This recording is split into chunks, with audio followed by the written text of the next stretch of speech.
Congratulations, we've made it to the finals, and you guys have performed the best and made it to this point. We're going to be doing right here a 6-foot putt, and so this putt's got a slight left to right break. Of course, I wasn't doing any of the right-handers any favor by picking this, but it's a little more challenging. Slightly down the hill, you're going to be getting 2 putts, and what we've got to figure out is which team is going to go first. So I'm going to toss a coin. Justin, I'll let you call it in the air, and then whoever wins the toss, you get the option of either going first or second as we alternate. If you choose to go first, let's say, then it'll go back and forth till we get to the end. All right? So Justin, called in the air. It is tails. We will go second. You will go second. So you pick who your first putter is, and that person will putt twice. Good luck. We're now at our 5th challenge. The players are going to be faced with a 6-foot putt that's downhill. It's pretty fast, and it's trying to break to the right a little bit. It's definitely going to test their skills. Here's a drill you can do at home to improve your short-range putting.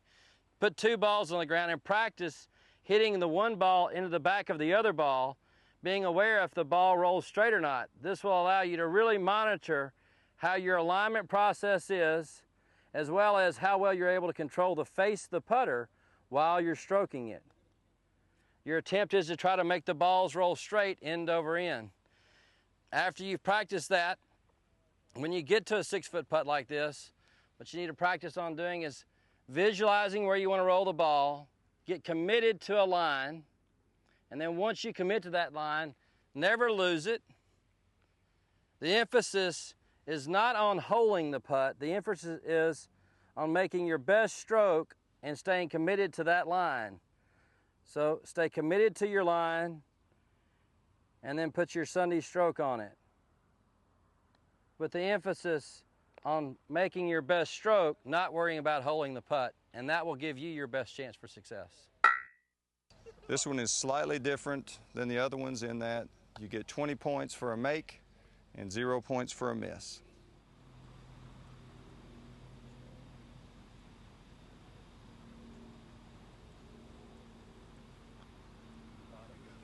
So 20 points. Picks up the first points for the white team here in challenge number 5. And they're on the board because remember the slate was wiped clean beginning with this round. No question here, Don Cybulski has to get some points. The black team needs to get on the board. He needs a make here. Well done. He's got it. Great line. And so Don Cybulski has done his job. This white team is getting fired up for this putting challenge. Connie Gillis will step over her ball.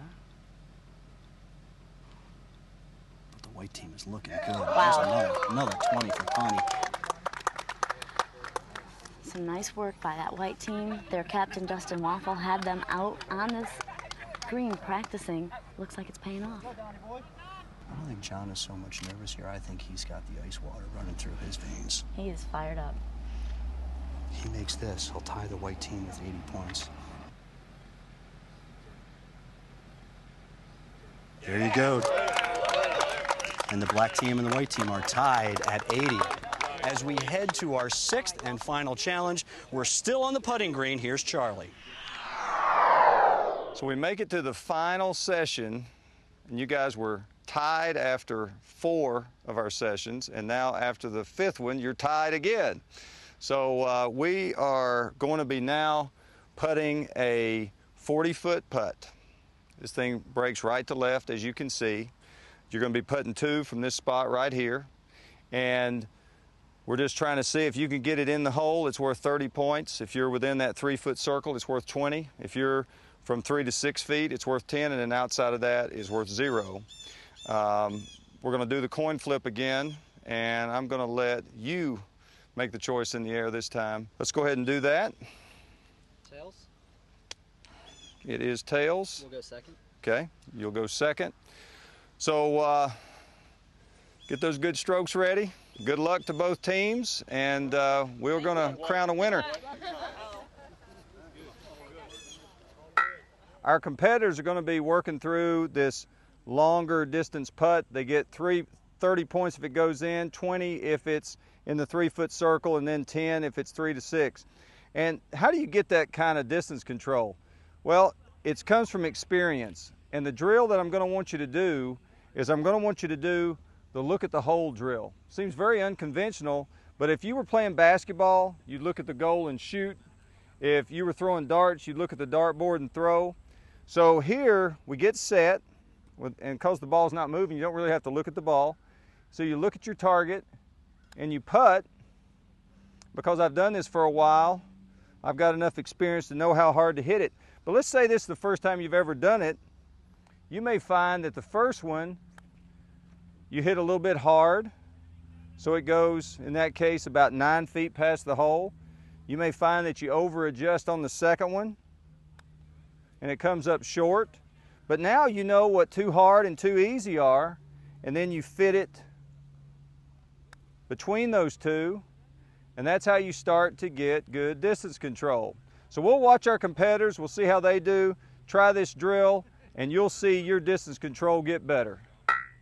Very interesting. Black team got exactly what they wanted. John Adler said before the coin flip to me, they want to putt second here. They want to have the last shot at this. And so white team will get first crack at it. Connie Gillis, second shot. Can she go a perfect 4 for 4 with 20 pointers? Go. She's going to do it. Yeah. She's going to do it. Wow. Some great putting by Connie Gillis. You talk about the steady hand. We talked about the level head. She has it. Both came in with 80 points, and you heard Charlie King say in his address to the team, you guys were tied after 4. You were tied after 5.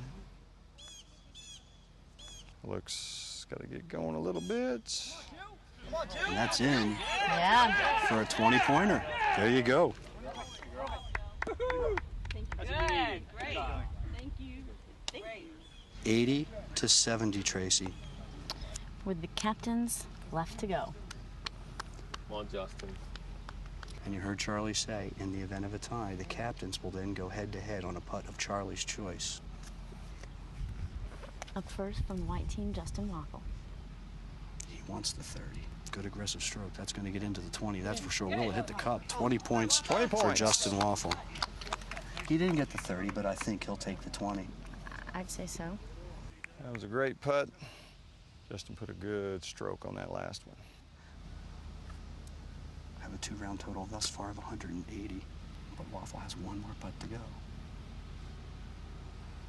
And that is, it's on the line, I believe. 20 points. Charlie gives him Another a 20. Chalk up 120 points in that round right there in round number 6 for the white team. So John's pulling up the anchor for the black team. The black team currently with 150 total points. 50 points behind the total of the white. Expect a good stroke here. That's got to stay in and tracks out into 10 points. the 10-point zone. A little bit too firm. A good effort. John Adler, last putt for the black team. Needs to put this one in the hole. It's tracking to the hole. That'll get in for a 20 20-pointer points. for John Adler and a finish. And it is the white team. Red Zone Challenge champions here at the Reynolds Golf Academy, and they get the champagne spray from Golf Tech franchise owner Elizabeth Granahan. Our white team has pulled it off here on the putting green, and let me tell you something, if there's a star of the game for this team, Tracy, here in this round, it had to be Connie Gillis, as she was perfect. You just carried him. She gets high fives. She's got a huge smile on her face. Or the glory. We are going to talk to our winners. You saw they popped the bubbly earlier. The glasses are almost empty. We'll get a couple words before they're completely empty with the captain here. Congratulations. What a show by your team, particularly on the putting green. Thank you. It was a great team effort. We put in a lot of work this week. Had a lot of team meetings and worked hard. Our MVP Connie here came through big with some huge putts. Connie, we don't have an award for MVP, but we're just going to give you a pat on the back and say, atta girl, that's great. This is one for the senior set. This is the oldest group here at the Red Zone Challenge, all dressed in white, and they certainly cleaned up. You know, we've had a spectacular time here, and the people at Reynolds have been great hosts. We have been treated to exceptional food. We've had great accommodations, and of course, Tracy, the golf here is just absolutely spectacular, and you helped put it all together. Well, I just want to say a special thank you to Charlie and Rob for helping all of us to try to become better golfers. And of course to all the competitors. They've been great sports. We've had a lot of fun. And it's been our pleasure at the Reynolds Golf Academy and Reynolds Plantation hosting the first ever Red Zone Challenge. I can't wait till next year. Or maybe you guys you'll come back and defend, we hope? We would come back next week if we were asked. Yeah. Hey, that's great. For Tracy Bush, for Charlie King, for Rob Akins, for the entire staff here at Reynolds Plantation, our cast and our crew, I'm Ken Adelberger. Thanks for watching the Red Zone Challenge.